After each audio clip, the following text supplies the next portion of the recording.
শ্রমিক সঙ্গে হাজার হাজার বস্তিবাসী উপস্থিত হয়েছেন।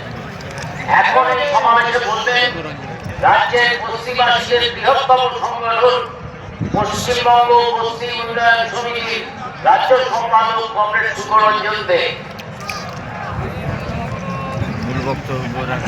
প্রথমে এই মেহনতি মানুষের এই সমাবেশকে বস্তিবাসীদের পক্ষ থেকে ধন্যবাদ, অভিনন্দন জানাচ্ছি।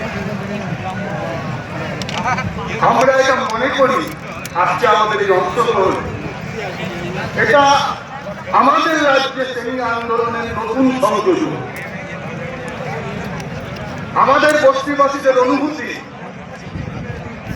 কেন্দ্র রাজ্য সরকারের তাদের যে শ্রেণী অনুভূতি, বিশেষ করে আমাদের রাজ্যে 2016 সালের পর রাজনৈতিক প্রেক্ষাপটের পরিবর্তনের পর আমরা আমাদের সংগঠনের স্লোগান, আমাদের সংগঠনের দাবি আমরা প্রচার আন্দোলন থেকে প্রত্যক্ষ সংগ্রামে আমরা নিজেদেরকে তৈরি করেছি।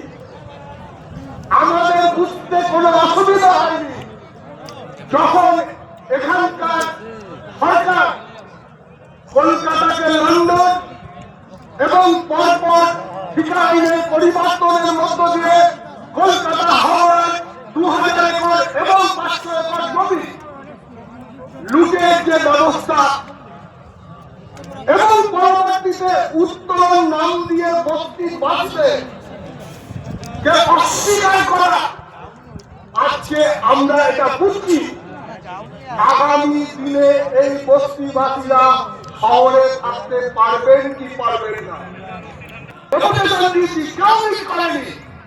আমরা ওই ভিক্টোরিয়া হাউসের সামনে মেলা বেঁধে আমরা জবাবদিহি করব, তার শেষ লড়াই আমরা দেখতে চাই। এই কথা বলে এই বার্তা দিয়ে আপনাদের সবাইকে ধন্যবাদ, অভিনন্দন জানিয়ে আমার বক্তব্য